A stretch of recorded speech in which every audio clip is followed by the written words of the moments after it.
साधु महात्माओं ने जो अलग जगाई है वो अभी कहाँ तक पहुँची है, कितने सक्सेस हुए इसमें अपन? सक्सेस ही है, आगे भगवत इच्छा है। भगवान के चरणों में सब संत लोग छोड़ देते हैं कि आगे हमारा काम है कार्य करना, उसको सफलता तक पहुंचाना भगवान का कार्य है। तो अंतिम मोहर भगवान की है, तो भगवान आगे उसको जहाँ तक ले जाना चाहे। महाराज जी, आज सारी जनता देश की धन के पीछे जुड़ी हुई है, लगी हुई है। कैसे भी कमाए, उल्टे सीधे कैसे भी कमाए, धन कमाए। सर महाराज जी, उनके लिए कुछ आप संदेश देना चाहते हैं? धन तो कमाए पर धर्म के अनुसार कमाए जी। हमारे यहाँ 4 प्रकार की शिक्षा रही है जी। धर्म, अर्थ, काम और मोक्ष। जी। कल कथा में हमने ये बात बताई कि धर्म युक्त अर्थ हो, पहले धर्म है फिर अर्थ है। जी।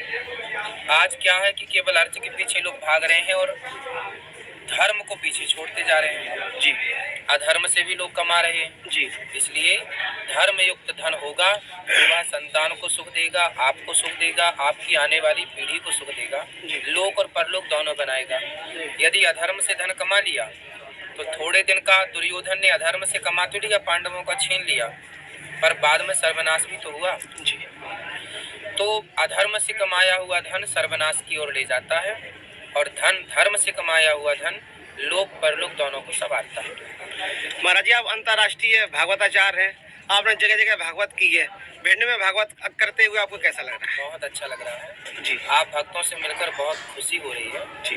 और आप सब सुखी रहें, आप सबके बच्चों को संस्कार मिले जी, इसलिए हम आए हैं। जी। और आप सभी के बच्चों तक संस्कार पहुंचाएंगे, धर्म की आवाज उनके हृदयों तक पहुंचाएंगे और बच्चे सही राह पर चलें, ये प्रयास है। भिंड की जनता के लिए क्या संदेश देना चाहिए? बस कथा सुने और धर्म के राह पर चलें। कथा में ऐसा कोई विषय नहीं है जो ना बोला जाए, ना समाज को शिक्षा दी जाए। भिंड के भक्तों को विशेष निवेदन है कि अपने बच्चों के हृदय में बच्चों को पोयम याद तो कराते हैं तो रामचरितमानस और गीता के श्लोक भी याद कराना सीखें। बच्चों को स्कूल भेजते हैं तो हाय हालो के साथ नहीं, जय श्री कृष्ण जय श्रीमन नारायण के साथ भेजें। महाराज जी, आपने कल भागवत में कहा था कि आप कई लोगों को रावण के बारे में जानकारी नहीं है। आपने कुछ लोगों से पूछा भी था कि लक्ष्मण की माता का नाम क्या था।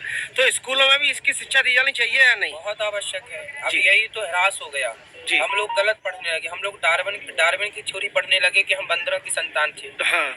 हम डार्विन की थ्योरी का बिल्कुल समर्थन नहीं करते जी, क्योंकि डार्विन कह रहे हैं बंदर की संतान थे जी। हम लोग कहते हैं कि हमारे वेद पुराण कहते हैं कि हम ऋषि मुनियों की संतान हैं। जी। आप ही बताइए कि आपका गोत्र क्या है? हम भारतीयों में कोई ना कोई गोत्र होता है जी। तो आपका जो गोत्र है आप उन ऋषि की संतान हैं, तो हम ऋषियों की संतान हैं। जबरदस्ती ये क्यों कहा जा रहा है कि आप बंदर की संतान हैं? तुम्हारे पूर्वज बंदर थे। जी।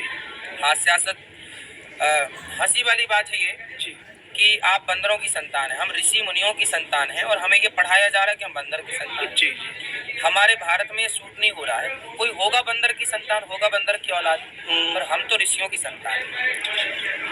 जी महाराज, सभी मीडिया से बात करने के लिए बहुत बहुत धन्यवाद।